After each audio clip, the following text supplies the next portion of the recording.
Our next speaker, coming all the way from the United States of America, let's get ready to rumble!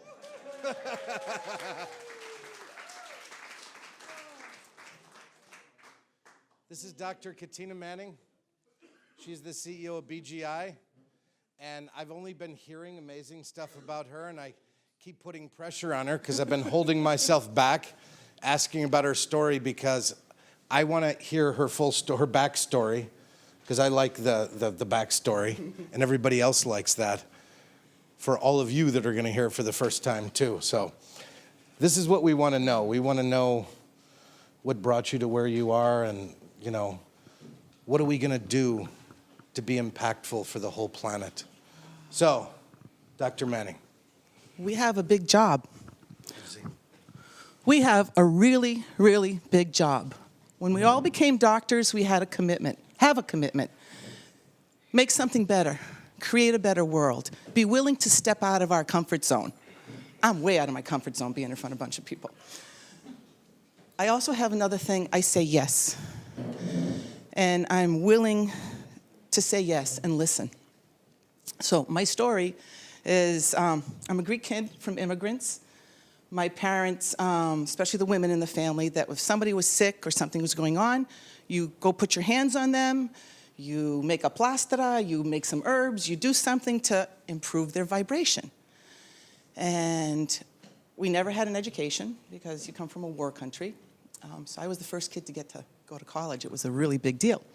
So I was going to become a medical doctor. Actually, first I was going to become a vet because I love animals. I'd be bringing home broken pigeons all the time, and we'd fix them up. Or my mother would say, "Oh, your father has a headache? Go make it go away." And I was a little kid. I said, "But Ma, I want to go out and play." She says, it's already done. Now that I'm older, I realize what she was doing. She was implanting a belief system in me, an expectation that yes, you can, yes, you will, yes, you must. We must make a difference because we can. Blending the medical world with chiropractic and exposing health to this whole world is so necessary. So I was taught at a young age to touch. So I went pre-med, and we stood against the wall and asked the person over there how they were. I couldn't do it. Thank God I heard a chiropractor speak, and by then I was 20-something years old. And he made a lot of sense to me. So I went up to him and I says, "Why don't you hire me?" I says, "I'm great with people, I know how to touch people, and I want to work for you." So it started. My journey started from there and there and there. It kept on unraveling. Eventually, as I became a chiropractor, I chased down everything and anything that made sense to me. Or if I'd have somebody adjust me, and if it felt right, I wanted to know, where'd you learn it? How are you doing it? And I met Dr. Sue Brown, the creator of biogeometric integration. And I chased her down. And what she allowed for me was a different view of subluxation, an additional view of subluxation. It's an interference. If this beautiful matrix is made in God's perfect image, and he scooped up this wad of dirt, so we have every medicine possible in the world inside this piece of equipment, and then it made it perfectly in its own image, and then, whoa, blows itself into us. We are made of perfect harmony. Okay? That's what is flowing all the time inside of us. Then life happens. Chemical toxicity, emotional toxicity, you name it, all this stuff. And it layers up, and it layers up, and it layers up, and it layers up, and it layers up, and all these fractures in our being, in our chemical body, in our neurochemistry, in our being, in our emotions, in our spirituality, in our physical posture. What's the new posture? Let's have an iPhone, okay?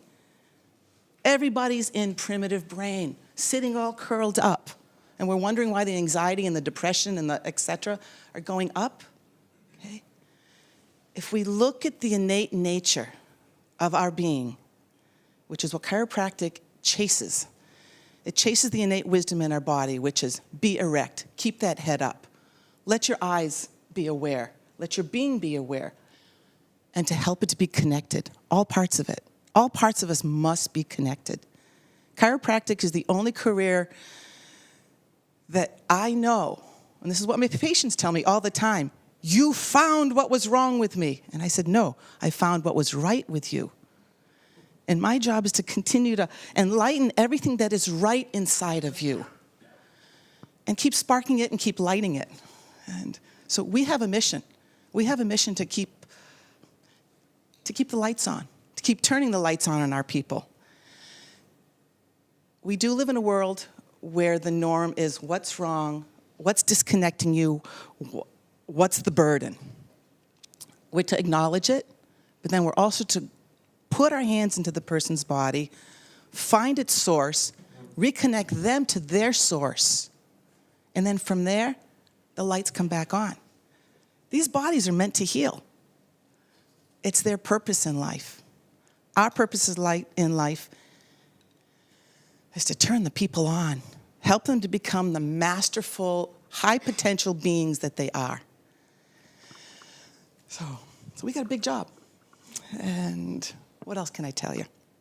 How I see a person, okay? You notice when a patient comes home, grandma comes home, she saw the doctor, and everybody goes, did the doctor see you? Did the doctor see you? What did they say? Chiropractors see people in a different light. We smell them, we taste them, we see their posture, we see where their pain is, where their agony is.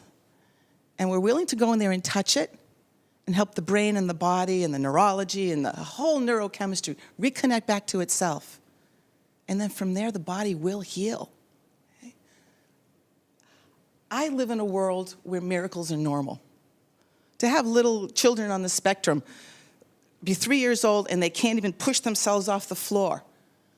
And to adjust them and to do some work on them, and all of a sudden, they do a push-up and they stand up, and the mother's crying, and the father's crying, and I'm crying, and the kids run around making a havoc, okay? Because we're willing to connect the human back to themselves, into their whole. We're not parts. We're connecting people back to their whole and holiness. As our whole and holiness gets more connected, that resonance will change the world. Because the world's putting a lot of pressure on humanity right now, okay? We keep lighting and reconnecting this, which is our mission. It will continue to make such a bright light and such huge ripples that it does continue to change the world for the good.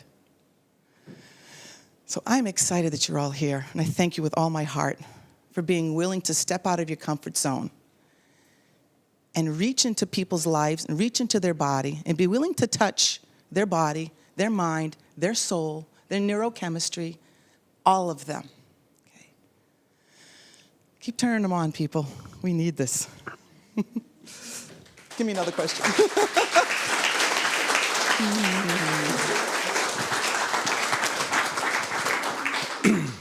So I didn't tell you that I knew Sue Brown really well years ago. And I was the one that sent Berta to her. I've sent a lot of my people to her. And yeah, she was an amazing woman. And what I'm curious about, the question I wanted to ask you is the future. We just talked about this a little while ago. I'm not trying to put pressure on you that you're responsible, because we're all just servants. The word samurai literally translates into a highly disciplined and well-trained servant. And what I want to know is what you think about the future in taking a different approach and inspiring the planet, not just a few people like a hidden handshake, but how do we make 7.5 billion people want more out of their own lives?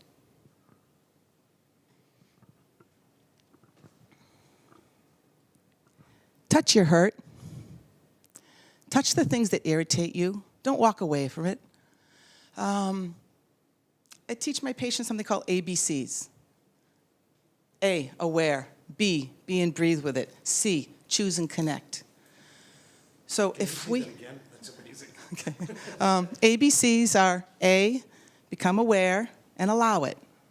Okay. We all want to control it or act and react or do something.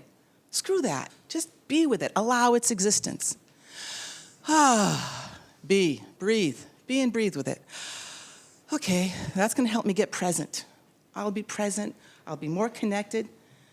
Because the more each individual becomes present, the light's going to shine. We chiropractors and we doctors, that's what we're doing. We're reconnecting the being. And see, create, connect, choose. I may choose to come back over here and allow it. Brings me back to breathing. Then I make a different choice.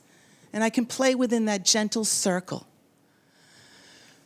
So each one of us become aware of the crap, allow it, be and breathe with it, and create and choose something. We have the power to create and choose and connect. We must connect with it all without judging it. And so when, as a chiropractor, people go, oh, you're a chiropractor? I have back pain. I have neck pain. And I say to them, I'm really glad. I'm so glad because your body is loving you. Your body is asking for some attention. Your body wants some awareness. And as you be and breathe with it, you will make creative choices to reach out and change something. Yourself, your environment, your food, who your practitioner is, how often you're going to get adjusted. Are you going to get a massage? Are you going to have 2 pieces of candy? Or are you going to skip it this week? Okay. We can live in simple ABCs. Become aware, be and breathe, choose chiropractic. It's a way to connect the whole back to the holiness that we are. Okay. We're magical beings. Okay. I remember being in an anatomy lab, and we cut the whole thing open. It was thoracic time, and we opened this thing up like a book. And you take everything out as you're learning, and then as you're putting it all back in, it's like, I can't put it in the same way God put it in. It made me appreciate being a chiropractor more, because we can touch what seems like the outside, but we're going all the way in. We're going all the way into that dissonant resonance, that dissonant harmony or disharmony, which is also the source of dis-ease. When the body has to disconnect from something in itself, the harmony becomes dissonant, it becomes irritative, and the body tries to deal with it. So it's going to wall it off like a tumor. It's going to make it sick. It's going to hurt you. It's there for a reason. So connect with it. It's God walking on the ceiling. Saying, become aware. Become of the thing that's irritating you. It's asking you for change. So, ask me another question.